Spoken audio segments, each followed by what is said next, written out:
friends. I'm your host, Erin Port, and welcome to the Simple Purposeful Living podcast. Life can be overwhelming and busy, so once a week, I invite you to join me, and together we will make simple tweaks to uncomplicate the hard parts of our life so we can spend more time doing what we love.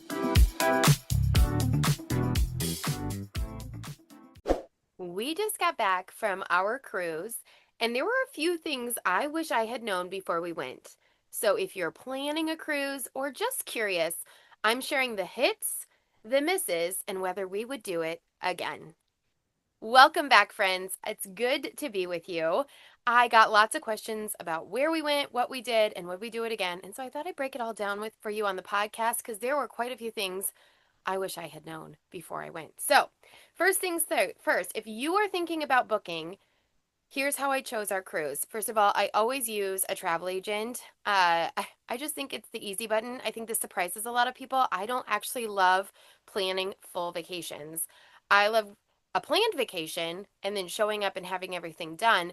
But having a travel agent that's an expert that knows all about where you're going, what you're doing, all the excursions is so helpful. So we've used a variety of travel agents over the years, but number one, I recommend that. And what I like about it is you can kind of tell them what you are thinking you want. And for us, we wanted a Caribbean cruise, 7 nights. I just think a 7-night cruise is so nice because it gives you plenty of time to go see places. You get a few more ports of call as opposed to a shorter one. And for us, we don't live in Florida or Texas or California or the coast where we can drive to a port. We have to fly. So we want to make it worth our while. We met so many people that were from Florida that just drove to the port. I was like, gosh, I'm jealous. That would be awesome. And they cruise a lot. So we chose this particular cruise. Like I said, we wanted to go to the Caribbean. We wanted to take our kids on one. And we chose it based on the itinerary. So we were choosing between the Royal Caribbean Icon series, which is the biggest fleet of boats in the Royal Caribbean series, and then Norwegian Cruise Line. And we went with Norwegian Cruise Line Aqua, which was the biggest ship. I think it's now one of two. Luna is the other big ship, but they're the biggest ships. And they usually all sail to the Caribbean. The reason we chose Norwegian was it had 4 ports of call, 2 of which Scott and I had never been to. So we went to the Dominican Republic, St. Thomas, Tortola, British Virgin Islands, and then Norwegian Cruise Line's island that they own in the Bahamas. So you go to the Bahamas, but it's their own island. And I'll explain more of that in the excursion section. But that's why we chose the cruise that we chose. However, in hindsight, you are not just choosing the ports, you're also choosing the cruise and the kind of cruise you want to go on. And so I'm going to talk about that, but roughly what you'll pay on a boat that size, when you're talking about like the biggest ship, usually that comes with a price tag. We booked 1 balcony cabin and 1 interior cabin. Now, when you're traveling with minors, anyone under 18, 1 adult has to be on each stateroom. So I was technically with Quincy in the balcony room, and Scott was technically with the other 3 kids in the interior room. But we were told by lots of people, including our travel agent, that the kids could all sleep in the interior room, and Scott and I could sleep in the balcony room. We just had to have an adult registered on each room. And that is what we did. The interior room had 4 beds. Basically, the king bed in all of the rooms splits to become a twin bed. And then 2 beds pop out of the ceiling to make kind of like a bunk bed situation. So that's what we did. For the balcony room, it was about $2,000 a person for the week. That includes food.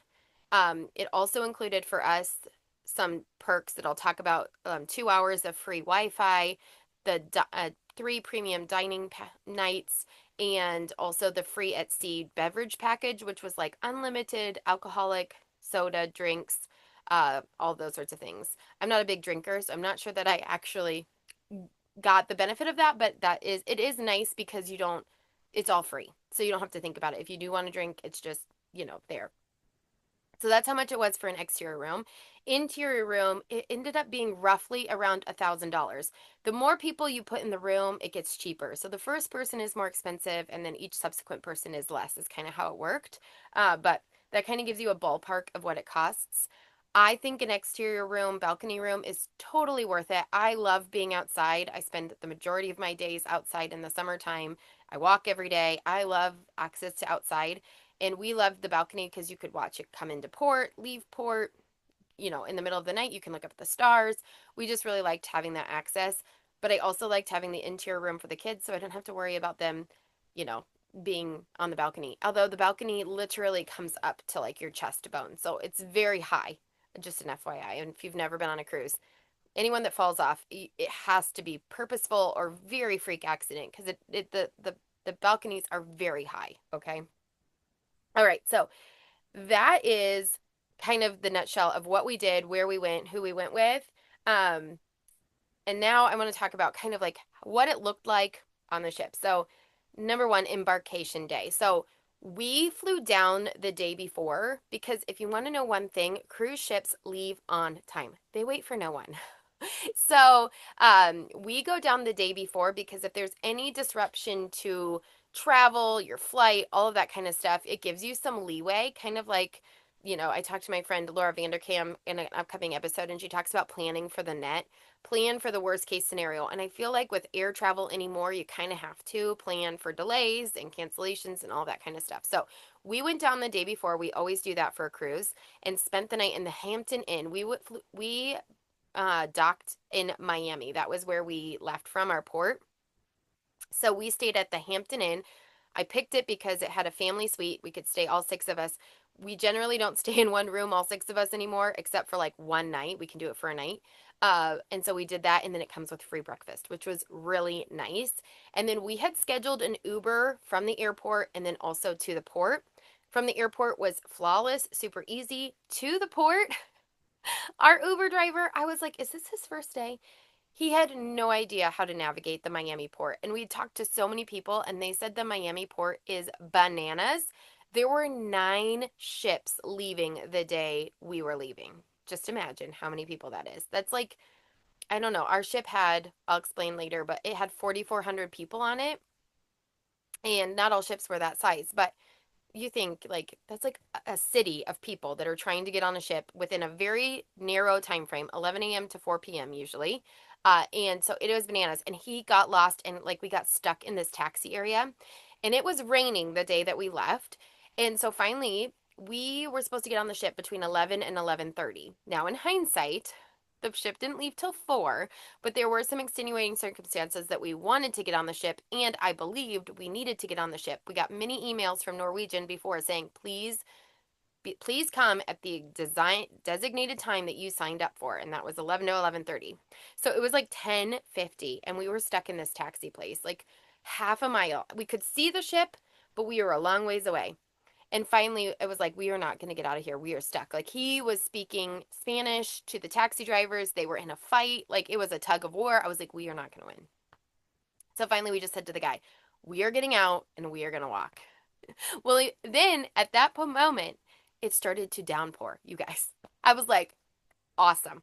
So all 6 of us, yes, Quincy the 8-year-old, all the way up to Scott and I, with our 6 backpacks and our 4 rolling luggage bags, ran. I mean, as best as we could. It was like a speed walk jog to the port in the pouring rain.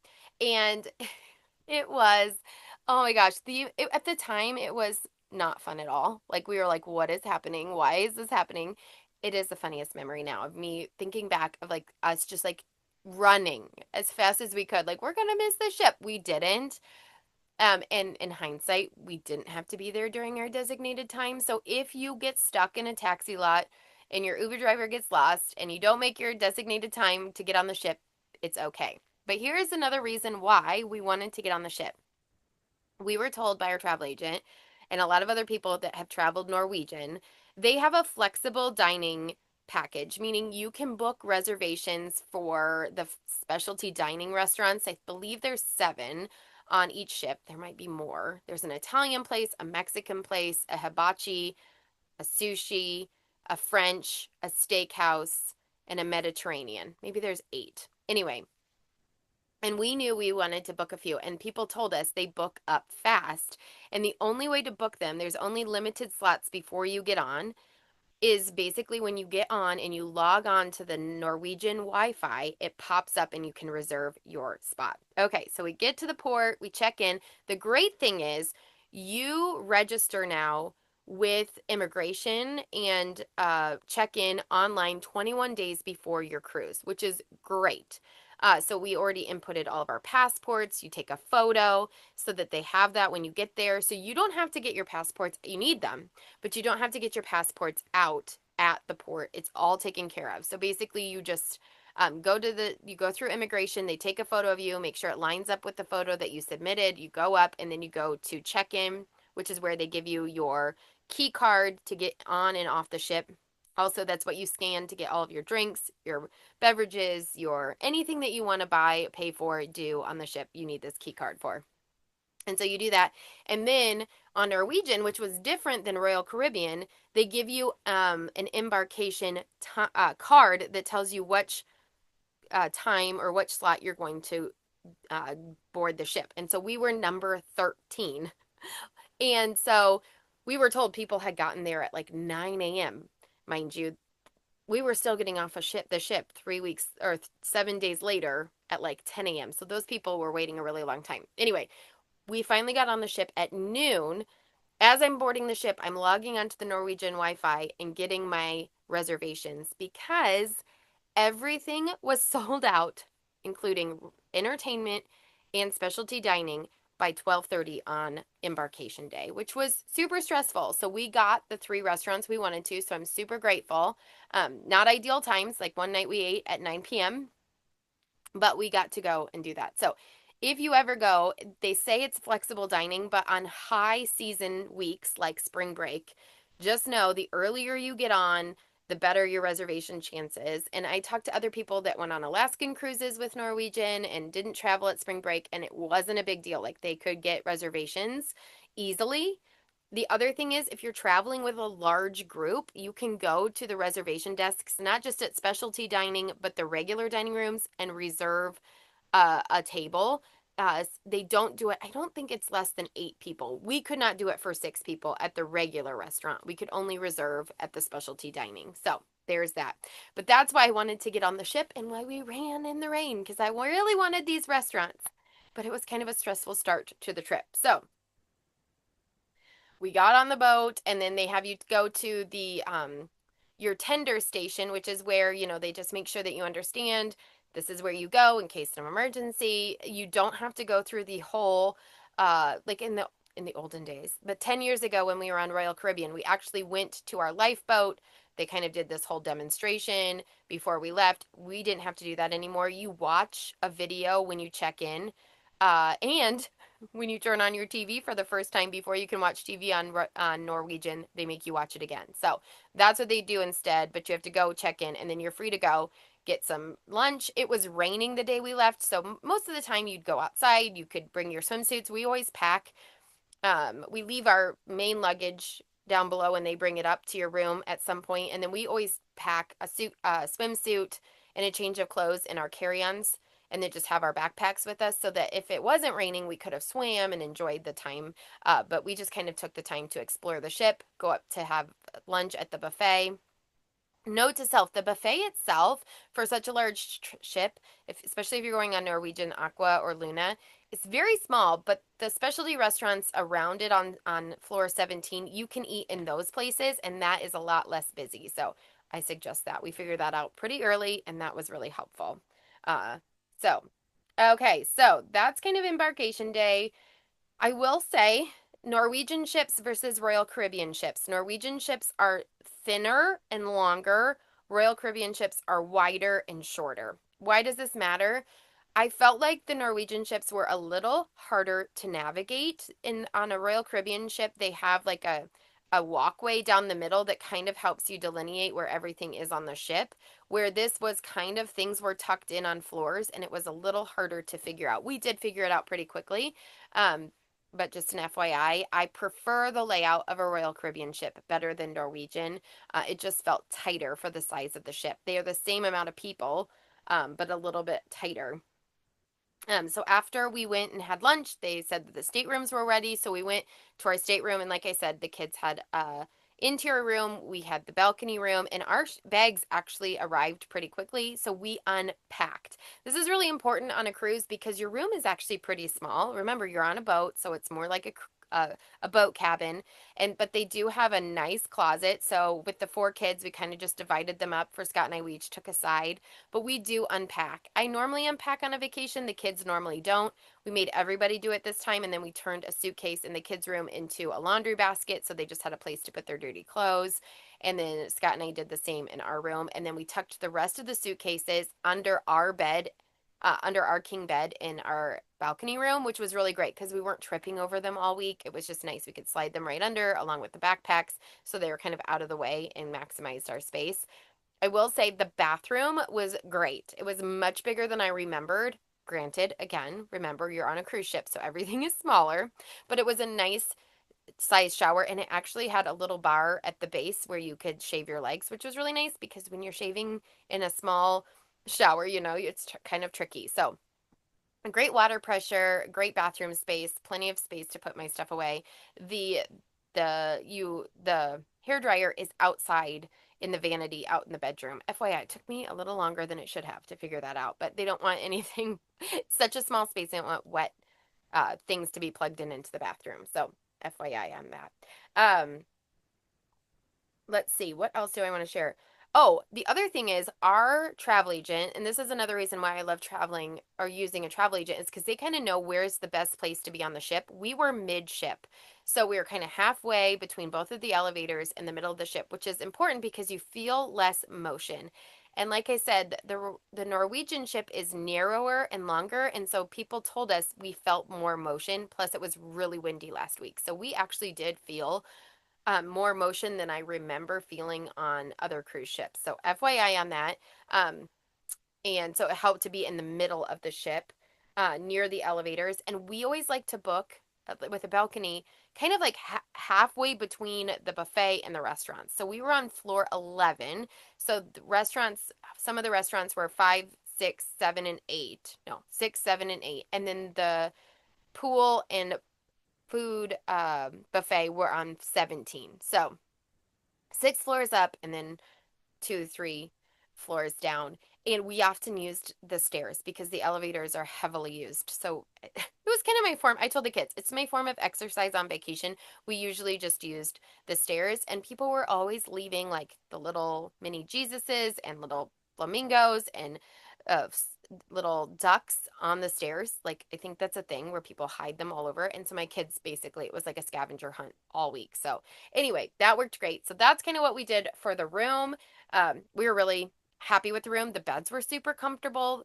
The kids said the two that popped out of the ceiling that were the bunks weren't as comfortable, but Scott and I were super happy with the king bed. 2 pillows each, super comfortable. I felt like we had ample room. But again, if you've never been on a cruise before, just expect everything to be smaller, like a New York hotel room. No, if nobody's ever told you, they're also very small.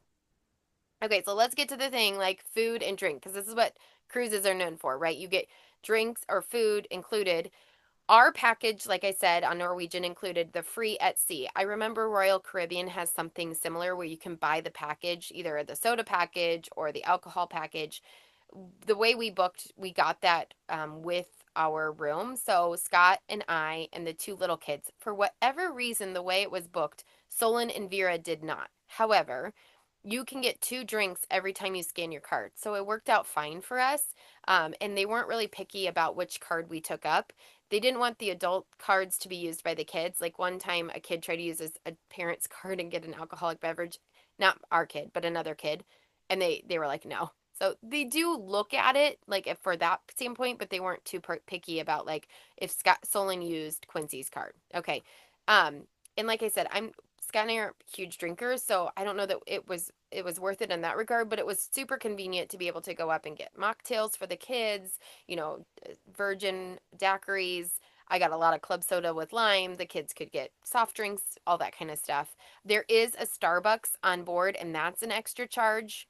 And we never used it because they had coffee. I could get cafe lattes with almond milk at the restaurant, so we didn't need the Starbucks, but that is available on Norwegian Cruise Lines. I don't know if it's on all, but it was on ours. So FYI on that. So the buffet, like I said, was a little small, I thought, for 400 people.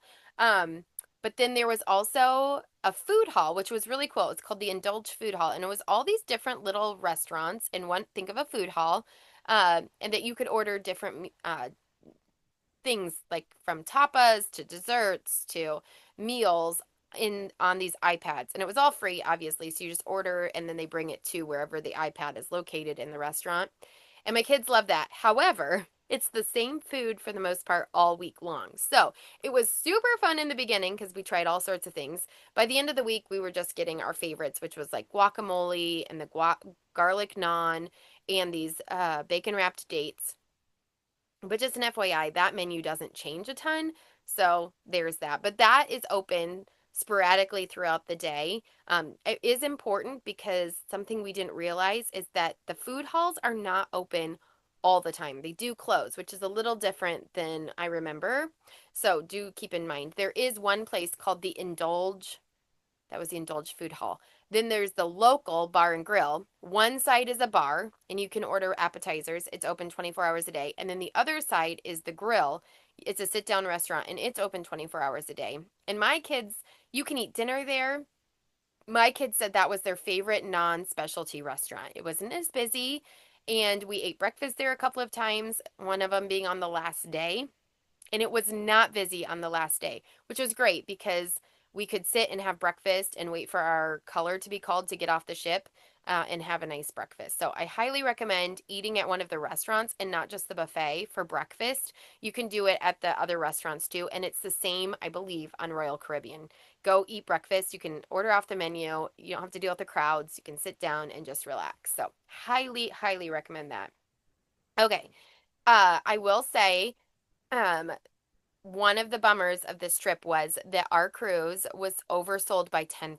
So it's supposed to hold 4,000 guests, and our cruise ship had 4,400 people on board, and we felt it, especially when it came to the dining piece, because their claim to fame on Norwegian is flexible dining. However, we had to wait at restaurants except at the specialty dining where we had reservations. So they give you the little uh, beeper, which vibrates when it's your turn. But the first night at sea, we had to wait over an hour to eat dinner at the restaurant. So, FYI, we learned after that if we wanted to go down to dinner, Scott would go down, he would check us in, he'd bring the beeper back, we'd set a timer on our phone, and then we'd go back and we'd eat dinner. So that's a little tip that we learned after the first night of waiting with our kids for an hour who were starving to go down ahead, put our name in, and then come back when it was time. The beeper doesn't necessarily work on different floors, so that's why we set a timer on our phone,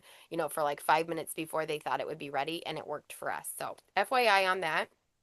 That's one thing I missed from Royal Caribbean is they have set dining times, or you can set a set reservation, and so you don't have to ever wait. Everybody that we talk to on board that travels Norwegian besides spring break say this is not normally an issue, that you can walk in normally anytime you want to any restaurant you want, besides the specialty dining that you have to have reservations for. So that might have just been a hiccup on our cruise ship, like I said, because there were so many over capacity. The kids loved the free ice cream. Yes, you get free soft serve ice cream. They're located all over the ship, and my kids partook to their heart's content. So many ice cream cones that they had. I would say the other thing was when I got on the ship and I booked our specialty dining, I could book for all six of us, even though we were in two different cabins, which was really nice. So we booked the French restaurant, Le Bistro, Cagney's Steakhouse, which is their steakhouse on board, and then the Hasuki Hibachi Grill. Le Bistro, the French restaurant, we thought was just so. We would not go back. It was fine. We didn't think it was like the most tremendous thing. We probably would have chosen something else. Everyone says the sushi place is phenomenal. The only trick with that one is it only is sushi, and I have a couple of kids who do not eat sushi, so it was tricky because there wouldn't have been anything for them to eat. So that's why we didn't choose that. But if it had just been Scott and I, we would have gone to the sushi place. And then we went to Cagney's Steakhouse. All of my kids said that was, besides the local, which was their favorite non-specialty dining, they said that was their favorite meal of the week was at Cagney's. It was phenomenal steak, phenomenal dessert. They had a great time. The service was also great. And then my personal favorite was the hibachi. I can see why it's highly sought after and one of the hardest reservations to get. But think karaoke meets hibachi. It was so fun and so entertaining. They were able to use gluten-free soy sauce for our table, so I was able to eat everything, which was really nice. And we just had the best experience. So I would totally recommend the hibachi. So fun. That was my favorite night of the week. We just had a blast. So I will say when it comes to being an allergen friendly, I was really surprised. The main dining rooms had gluten-free and vegetarian options. Like they would denote that. Never dairy. So it was really hard to tell if it was dairy free or not. Like sometimes I think it would, and they'd come back and they'd say, no, it wasn't. Um, so I will say, and I tried a couple of times, they really recommend pre-ordering. I tried to do that a couple of times and they gave me the wrong menu to pre-order, so then it kind of nullified the point of it. So I will say when it comes to if you're gluten-free, definitely easier. If you're dairy-free, I would say if it's a sensitivity, it's okay. If you are like allergic to dairy, I would say it's a little trickier. I was kind of surprised because then in the non-main dining rooms, the buffet and the local, it wasn't even on the menu whether it was gluten free or not. So I always had to ask. Now they did always ask when I sat down if there was any allergens at the table. So there's that. And some waiters were better about figuring that out than others. Like the last night we were in the main dining room, the guy was spectacular. I made an order and he went and talked to the chef right away and he was like, "Nope, I'm so sorry, ma'am. That actually has trace amounts of dairy in it. You can't have it." And so then we made a quick switch. And then he made another quick switch because the side also had dairy in it. So anyway, he was phenomenal, but I said like it wasn't crystal clear among everybody. So if you have dairy allergies, I would think about that. Okay. I think that's everything for dining and drinks. Um, like I said, I wouldn't necessarily do La Bistro again, but I liked the other two specialty dining restaurants. And if you are going, everybody recommends the sushi place. So there's that. Okay, so when you are on board, we had 2 sea days. And this is a tip I remembered and I told my kids too. Sea day number one, everyone is so excited and they want to do all the things. So everything is busy from lounge chairs to any of the activities like miniature golf. We had an aqua coaster, which is basically like these water inner tubes that shot you up then into a lazy river basically, and the wait line was like over an hour and a half.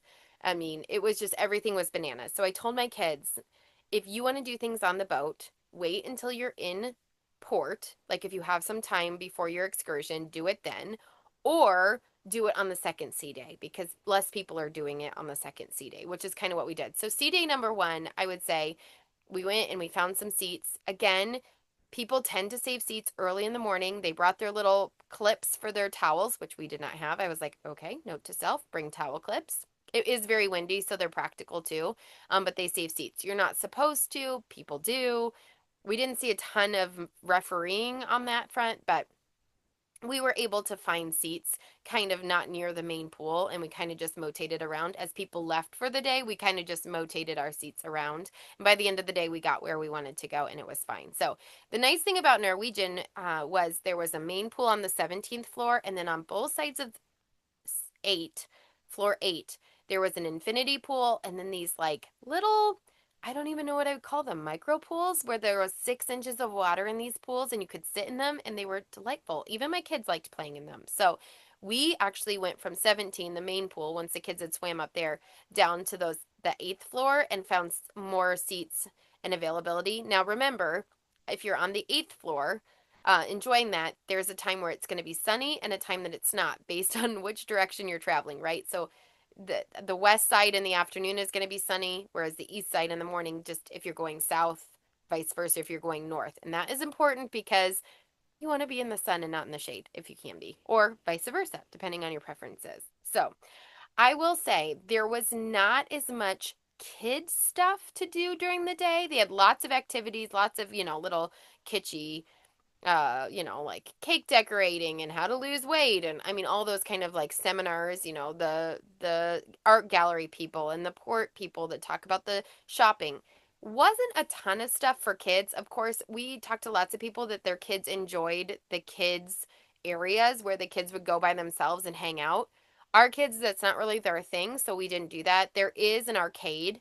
We never did that because it was really busy, but we did do miniature golf. We did the games floor, which was on deck 18, where they did like shuffleboard and ping pong and uh, all that kind of stuff. So we did do that a couple of times. But I didn't think the shows were as kid oriented as other cruise lines. There was a lot more like comedy and improv and nightclub kind of stuff that was not kid friendly. So FYI on that. It was a little less activity centric for kids, as even the shows, I would say, than I was expecting. So just an FYI on that. Um, my kid's favorite activity, do you want to know the truth? Is playing with the telephone in the room.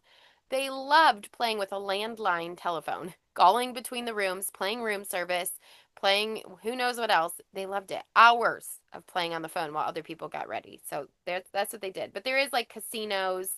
Our favorite place was the back of the boat bar, not because it was quiet. There was lots of different seating configurations. It was a little less windy because there was some windbreaks, and we played a lot of games back there. When it was right next to the indulged food hall, so the kids would order their favorites like that guacamole and naan, bring it outside, and we'd play games in the late afternoon. That's kind of what we would do before dinner. Since we ate dinner so late, it was kind of like their pre-dinner snack, and it was beautiful.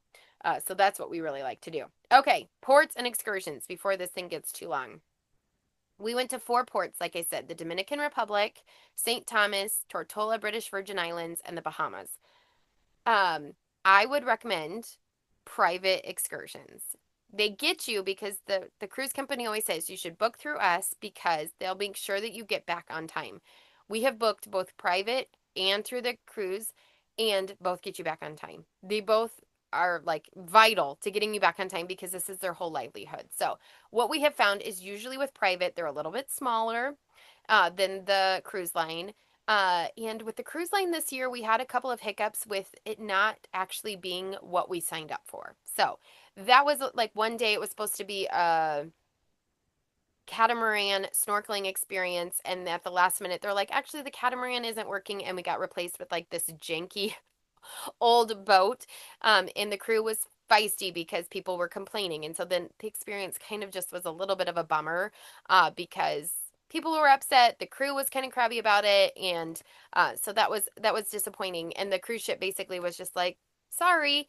So that was also disappointing. So FYI, we just like the private excursions. Another reason why I like to book with a travel agent because they have preferred people they've worked with, past clients have worked with.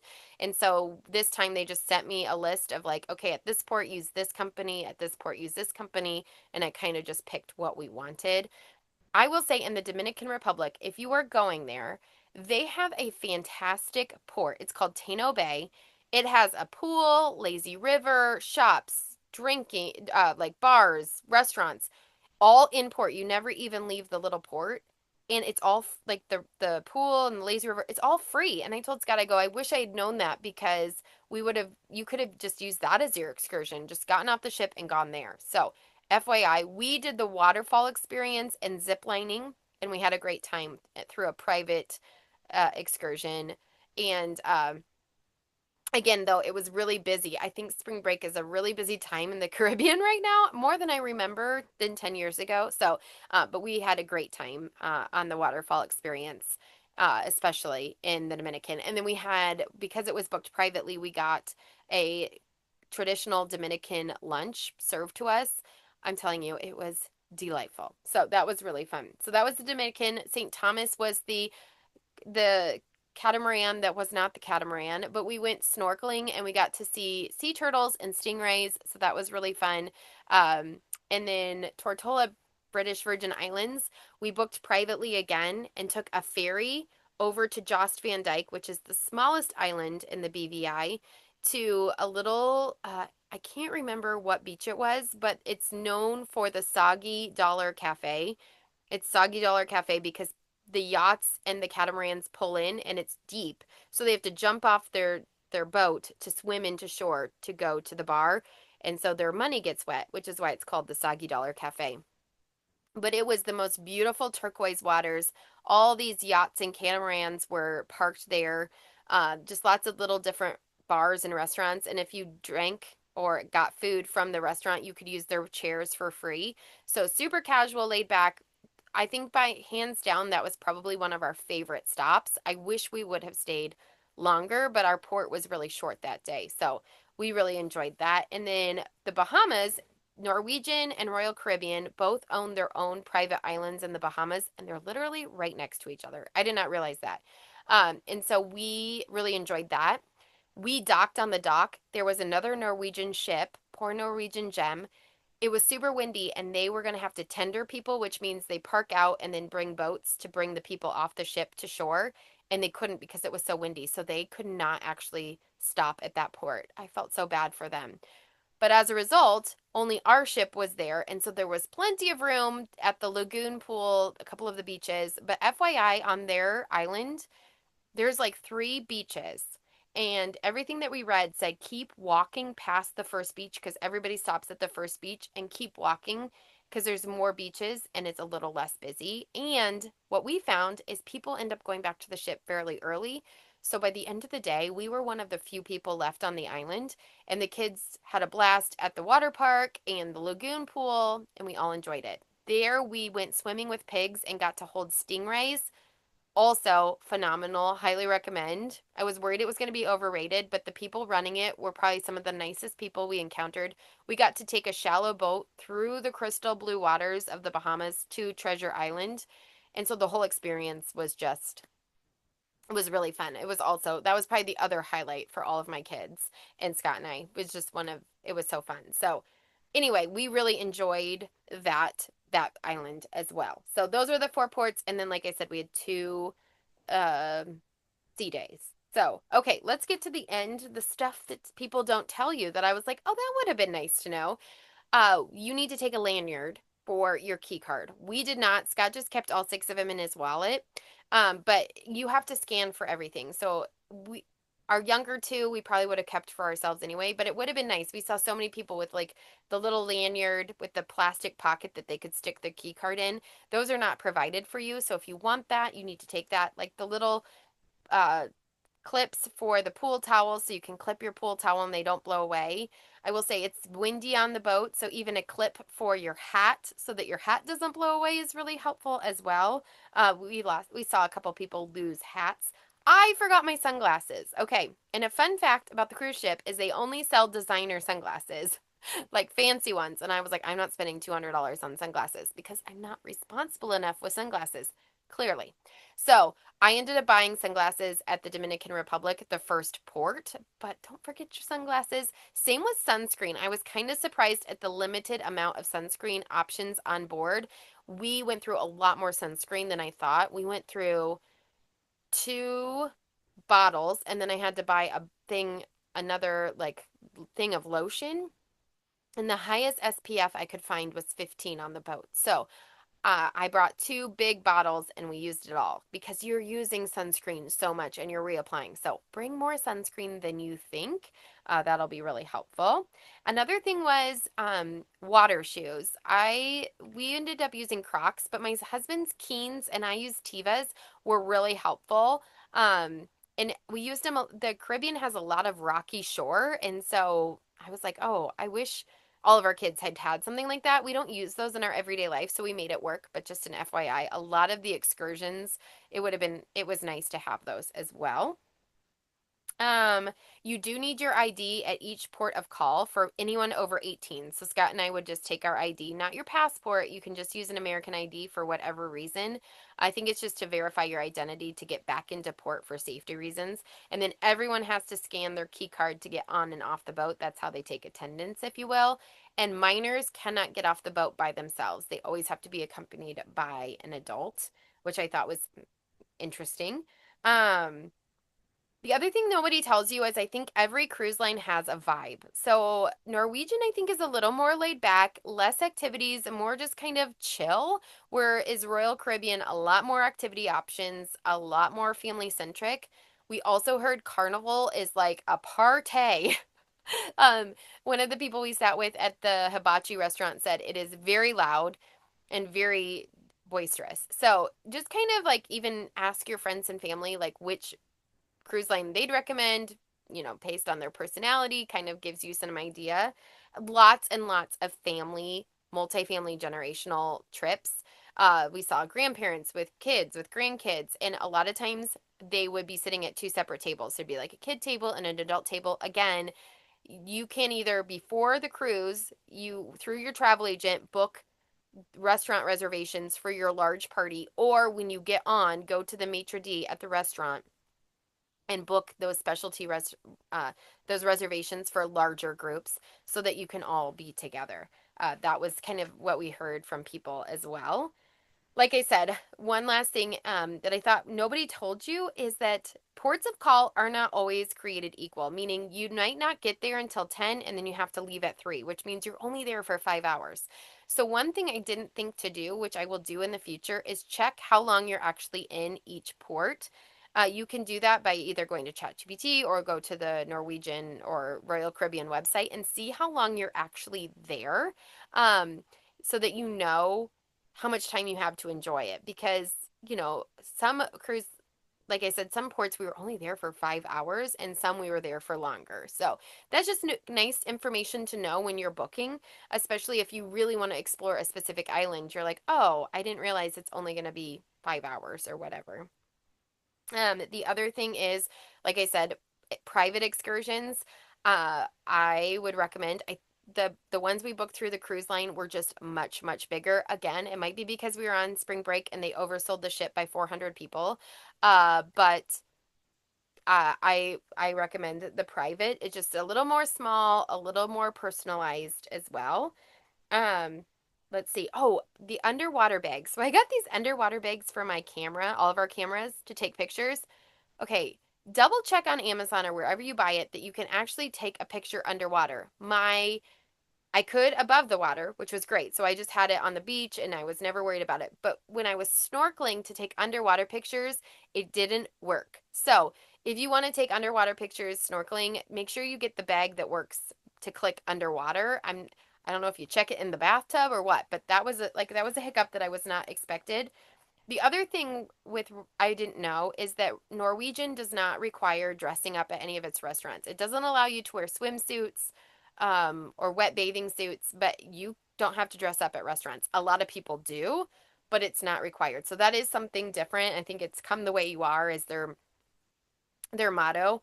Um, the other thing is Wi-Fi. So with our package, we got 2 hours of Wi-Fi. What they don't tell you is you need to access the Norwegian app for your reservations, for entertainment, all of that kind of stuff. So we would turn on our Wi-Fi to access all of that information and then turn it off again. Now, all of our kids got it too. So I used Quincy's at the end of the week to kind of tap into it. But if you want access to Wi-Fi more than that, it's like $40 a day or whatever. And you can't use your provider's plan in the open waters. You could, like, if you were on a specific island. So just an FYI on that. St. Thomas is a U.S. Virgin Island, so our phones all worked on that island, so I could check in with like text messages and all of that, because otherwise I didn't have access to text messages on the ship because Wi-Fi only has iMessage. So that was good to know. Like I said, we use the stairs a lot. Another little tiny thing that I didn't know is Norwegian does not do towel animals. Cruises are kind of known for their towel animals, but Norwegian does not do that. Also, another thing was our kids ran out of clothing at the end of the week, despite me like painstakingly planning their outfits, but they were in their own room. You know how that goes. So they do have laundry on board. It's very expensive. However, we asked our stateroom attendant and he said there is a deal. So FYI, you get a bag, and if everything you can fit into this bag, it's not very big, it's like a typical little laundry bag for a hotel room, is $34. So that was nice. So we did some laundry, or we did some underwear, some pants, a few t-shirts to kind of get us home.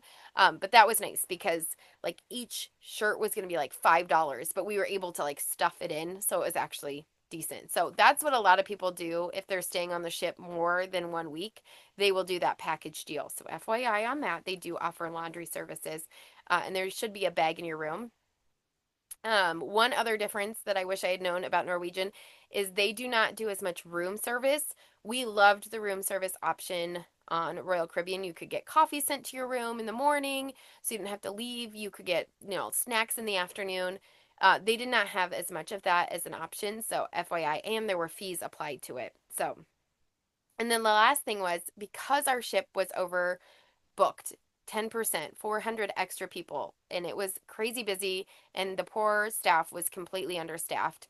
Um, there was a lot of disgruntled people, and so one person told me, and I didn't know this, but FYI, you can adjust your gratuity. They assess you a gratuity, a standard gratuity. I can't remember what it is per day. $40 a person a day. Is that right?